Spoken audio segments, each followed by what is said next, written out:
Snow whispered against the logs of the cabin, a low hiss carried by the mountain wind. Elias Crow stirred from a restless sleep, his bones aching as though the cold itself had nested inside him. He had learned to live with silence, to wear it like an old coat, but tonight something gnawed at it.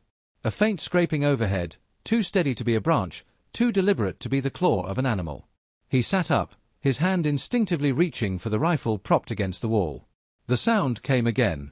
For years Elias had lived alone in these mountains, far removed from the towns, the churches, and the men who called him brother once. Solitude was no punishment, it was escape. He had chosen the snow and timber after war had stolen everything worth returning to. But now, as the scratching grew louder, unease crept into the marrow of his isolation. He pulled on his coat, stepped into the icy dark, and tilted his head toward the roof. What he saw hollowed his chest. A body hung there, swaying gently in the bitter wind. A woman. Blonde hair tangled like pale ropes against the snowlight, wrists bound cruelly, her figure limp but not lifeless. The breath caught in Elias' throat. For a moment he thought she might be some phantom conjured by his loneliness, another ghost to join the ones that haunted his nights. But then her fingers twitched, weak as falling ash. She was real. She was dying. The ladder leaned stiff against the cabin wall, frozen rungs biting his hands as he climbed. The higher he rose, the harder the wind fought him. His boots slipped once, nearly sending him to the ground, but he clung with the stubbornness of a man who had already buried too much. When he reached her, he pressed his shoulder against her weight and saw the rope burn, scoring her skin. The knot was tight, cruelly knotted to keep her struggling long. He drew his knife and sawed until the rope snapped, catching her before she could fall. She weighed less than a sack of grain, lighter than she ought to be. Inside, the fire licked low, but he stoked it quickly, laying her near the flames. Her skin was ice against his calloused hands. Her pulse flickered faintly at her throat, a fragile rhythm, as though the mountain itself might crush it. He wrapped her in blankets, muttering a prayer he had not spoken since his wife and boy were taken. For the first time in years, his cabin did not feel like his own. It felt intruded upon, claimed by some darker will. When he turned to bar the door, his breath froze inside him. The wood bore new marks, letters burned deep into the grain, still hissing faint smoke. 3 words, branded as though by some vengeful hand, *Apache Lover. The sight pulled him backward in time. Elias saw fire again, another night, years ago, Apache raiders descending on settlers, cabins set alight, his family among the screaming. He had carried his boy in his arms, still warm from breath he would never draw again. The war had ended, but the scars never did. That single phrase burned on his door, cut deeper than any knife, dragging every memory he had buried under years of solitude. Who had done this? When? He had been inside, mere feet away, and yet no sound of iron or flame had reached him. The woman stirred then, a rasp breaking from her throat. Elias leaned close, catching a word so faint it seemed carried from another world. Run! The syllable shivered into silence, and her head fell limp again. He sat back, heart pounding. Who was she running from? Who had strung her up on his roof and marked his home with such venom? His eyes drifted to the rifle leaning by the hearth. He was too old for games of survival, too weary for feuds that were not his. And yet, the thought of laying her back in the snow, of washing his hands clean of her fate, curdled his gut. He had already abandoned once, his wife's screams, his boy's silence, and he had carried that guilt up the mountain to rot with him. This time, he would not turn away. The wind outside shifted, carrying with it a sound that did not belong to the storm. Hooves. Many of them. A slow rhythm at first, then a chorus of iron against frozen ground. Elias rose, his hand tightening around the rifle stock. Through the crack of the shutters, he saw shadows moving against the whiteness. Riders, drifting closer with the patience of wolves. The fire crackled behind him. The woman shivered under his blankets. Elias Crow stood between the life he had sworn to leave behind and the violence that was once his only companion. His heart beat steady as he checked the rifle's chamber. Outside, the hoofbeats grew louder, closer, until they pressed like a drum against the silence of the valley. Whoever had left her here was returning. Elias breathed slow, the way he once had on battlefields. The snow hissed at the door, the branded word still glowing faintly, as though mocking him. *Apache Lover. He set his jaw, eyes fixed on the advancing riders. Loneliness had been his armor, but tonight it was stripped away. Whether he wanted it or not, the world had come to his door again. And this time, he would answer. The hoofbeats multiplied until the very air seemed to vibrate with their weight. Elias pressed his eye to the gap between the shutters, the rifle steady in his grip. The night revealed a procession of horsemen easing through the snow, their silhouettes sharp against the moonlight. Steam rolled from the animals' nostrils, curling like smoke. At their head rode a man scarred across the jaw, his face carved into a sneer that had known too many victories. He carried an iron rod across his saddle, its tip blackened and twisted, as if it had been drawn fresh from fire. The riders stopped in a half-circle before the cabin, their horses stamping, breath fogging the cold air. The scarred man cupped his hands to his mouth and bellowed, his voice carrying with the arrogance of command. "Crow! We know she's in there. Hand her over, and maybe we let your hide keep warm a while longer." Elias did not move. The woman stirred faintly by the hearth, a groan breaking from her lips. He glanced back, his jaw tightening. She was alive but fragile, skin pale, wrist scabbed raw from the rope. He turned again to the door, his voice low and flat as he shouted back. "Only thing I got in here is wood smoke and bad company. You want that? Come knock polite." Laughter rippled among the riders, sharp and humorless. The scarred leader grinned into the dark. "Always thought you'd die up here talking to yourself, Crow. Didn't reckon you'd start keeping whores strung from your roof." The word pierced Elias' chest like a nail. He felt heat surge into his face, not from shame but from fury. His voice cut through the night, rough as gravel. "Careful what you call her. Ain't a man among you fit to say it." The riders shifted, unease stirring. But the scarred man leaned forward in his saddle, confident. "She's marked, Crow. Marked by her own choices. She laid with Apache scum, spat on her blood. Her own kin don't want her. We're just finishing the work her people started." The woman coughed, forcing her eyes open. Her voice was a whisper, cracked and raw. "Jeb." The name escaped her lips like a curse. Elias turned to her, crouching beside the fire. "Who is he?" he asked. She swallowed hard, each word dragging like stone. "Jeb Dalton. He worked my father's ranch, until my heart chose another. An Apache warrior. They killed him for loving me. Said I brought shame. My father disowned me. Left me to the dogs." Her eyes welled, glistening in the firelight, and she clutched the blanket tighter. Elias studied her face, fragile yet unbroken, and in her story he heard an echo of his own. Love stolen, family lost, a world turned hostile. "So they branded my door to finish you," he muttered, rising slowly.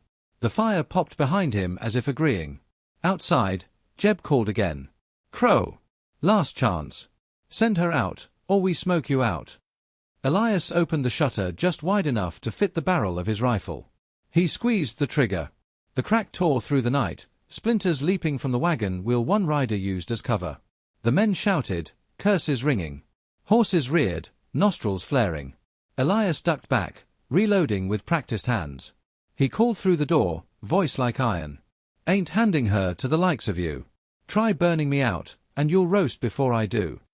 The gang rallied, dismounting to circle the cabin. Shadows moved quick and sharp across the snow.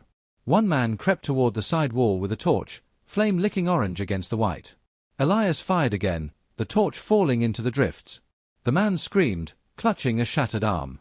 The others cursed, their threats rising into the storm. Clara, her name spoken at last, pulled herself upright with effort, her face pale but determined. "They won't stop," she whispered.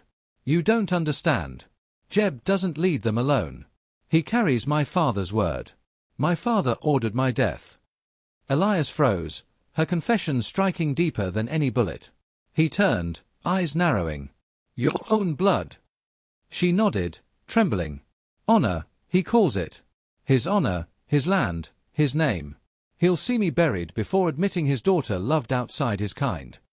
The weight of her words pressed against Elias' chest.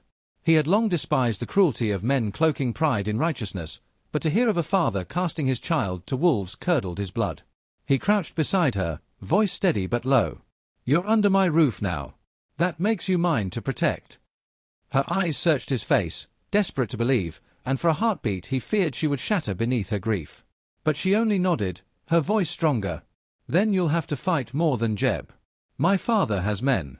Twice as many as you've seen tonight." The fire dimmed for a moment as if the wind outside had stolen its breath. Elias felt the years of solitude pressing against him, the voice that whispered to let it pass, to vanish deeper into the mountains and leave the world to its cruelties. But another voice, older, harsher, rose instead, the memory of his wife's screams, his son's lifeless weight. He would not bear another abandoned soul. Outside, Jeb's men regrouped. Their leader's voice boomed again, taunting. "Crow! You can't fight a tide. You've got a ghost in your cabin and no bullets enough to stop us all." Elias lifted his rifle, sighted through the shutter once more, and answered with the language men like Jeb understood. Another shot splitting the night, a cry following it. Snow scattered from the roof, settling like ash. He exhaled slowly, steady, and glanced back at Clara. Her eyes, though heavy with pain, gleamed with something else now, hope, thin but alive. The hoofbits shifted, retreating a little into the dark. Jeb's voice carried one last promise, sharp as a blade. "We'll be back at dawn, Crow. And when we do, we'll burn that cabin to the ground. You, her, and every ghost you keep." Silence swallowed the night once they vanished, leaving only the hiss of snow against timber and the rasp of Clara's breathing. Elias set his rifle aside and knelt by the fire, feeding it another log. Sparks leapt, casting their brief light across the branded door. The word still smoked faintly, mocking him. Clara leaned toward the warmth, eyes closing for a moment. When she spoke again, her voice was low but certain. "They think Jeb leads them. They think he's the hand of vengeance. But he's not the one you should fear." Elias looked at her sharply. "Then who?" Her eyes opened, glistening in the glow. "My father." The fire snapped, filling the cabin with the smell of burning pine. Elias sat back on his heels, the rifle close at hand. Beyond the door, the valley lay restless, waiting for dawn. The promise of blood hung in the air, and the weight of Clara's revelation pressed heavy on his shoulders. The night was not an end, it was only the beginning. The fire had burned low, leaving only a glow of coals that pulsed like a heartbeat in the dark. Elias sat hunched beside the hearth, rifle across his knees, eyes fixed on the door. Clara dozed beneath his blankets, her breathing shallow but steadier now. Outside, the mountain lay in silence, the snow muffling every sound, but Elias knew the quiet was not mercy, it was the pause before blood. He rubbed a hand over his beard, rough with frost, and stared into the embers. Clara's words circled in his mind, heavy as stone. Her father had ordered her death. Not Jeb's gang alone, but the man who had raised her, who should have guarded her. The cruelty of it made his chest tighten, stirring memories he had buried deep. His boy's small hand, limp in his own. His wife's screams swallowed by fire. He had failed them once, when hatred and greed swept through like wildfire. Now another life had been laid in his care, and the weight of that truth pressed against him. The first shot came without warning. The shutter splintered, a bullet biting into the wall inches from his head. Elias rolled, dragging Clara flat against the floor as glass rained down.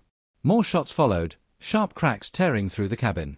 He grabbed his rifle and fired back, quick, sharp, each shot measured. Outside, men shouted, boots thudded in snow, horses screamed. The cabin shook as a body slammed against the door. Elias fired again, the kick of the rifle rattling through his shoulder. He counted his shots, cursed under his breath. Ammunition was low, too low for a siege. Smoke crept in through the shattered shutter, acrid and biting. Someone had thrown a torch, and though the snow would stifle it quick, the threat was clear. They wanted him smothered, cooked alive if not shot. He pulled Clara behind the heavy table, the only cover left. She coughed hard, clutching the blanket to her chest. Her voice was raw. "You can't hold them. There are too many." Elias pressed his back against the wall, listening to the chaos outside. "I held worse once," he muttered. "I ain't letting them have you."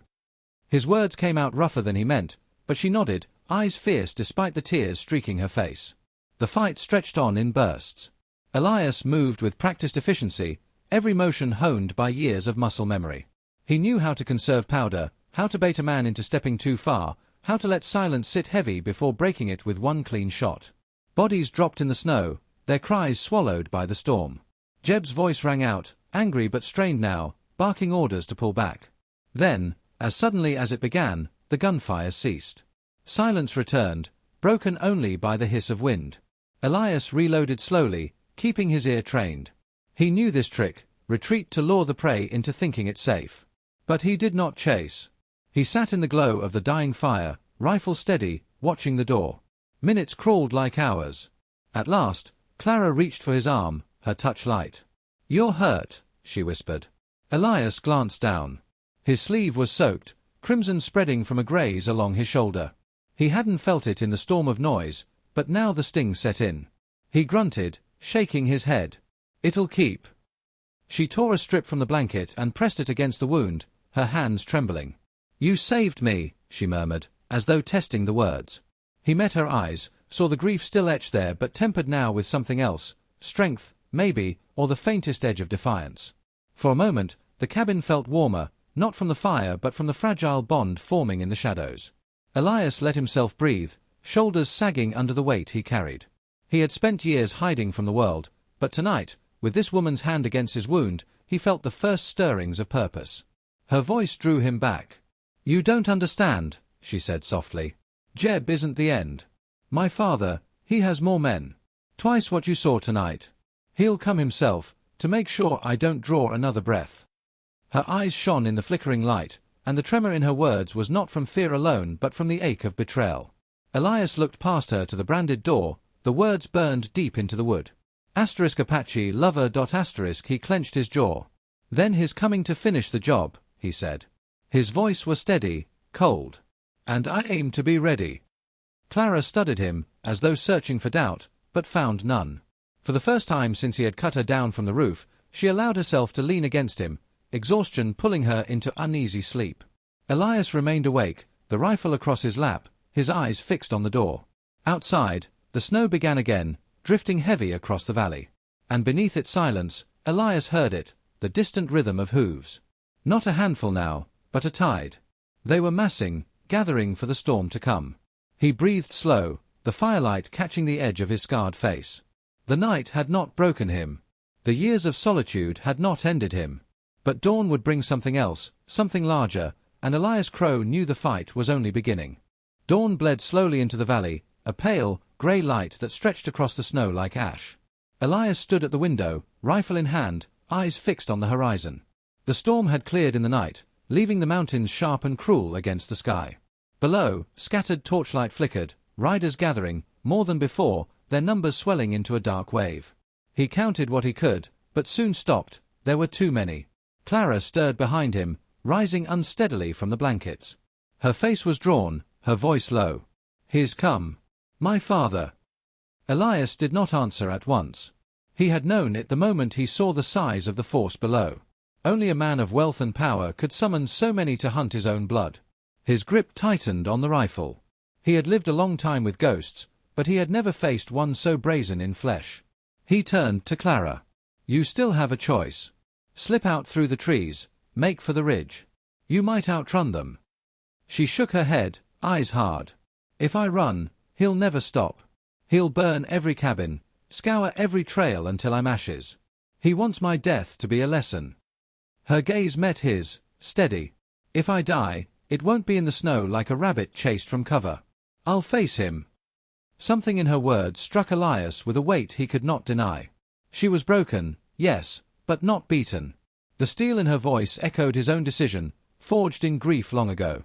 He gave a single nod. "Then we stand." The two of them moved with quiet urgency, overturning the heavy table for cover, dragging barrels of water close to douse sparks. Elias fetched the bundle of dynamite sticks he had kept from mining days, their fuses stiff but still serviceable. Clara's eyes widened as he laid them out. "You mean to blow your own cabin?" she asked. He gave a grim half-smile. "Better my fire than theirs. This place's been my coffin long enough." By the time the riders reached shouting distance, smoke curled from the chimney, the last of the fire Elias had stoked. The leader at their head dismounted, boots crunching loud in the snow. He was older, broad-shouldered, his coat trimmed with fur and arrogance. His voice carried clear across the cold air. "Clara, come out now, and I may grant you a cleaner death. Stay inside with that hermit, and you'll burn screaming." Clara's breath caught, her hand gripping the rifle Elias had given her.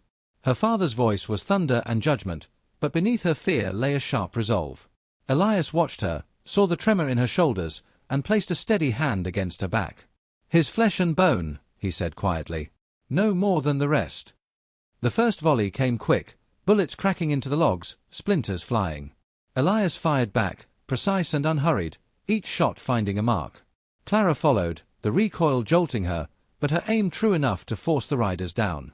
Smoke filled the cabin, the smell of powder sharp. Outside, horses screamed, men shouted, and the snow churned red. But the tide pressed closer. Torches arced through the air, flames licking at the roof. Elias and Clara doused what they could, but heat spread fast, the dry wood catching with a hiss.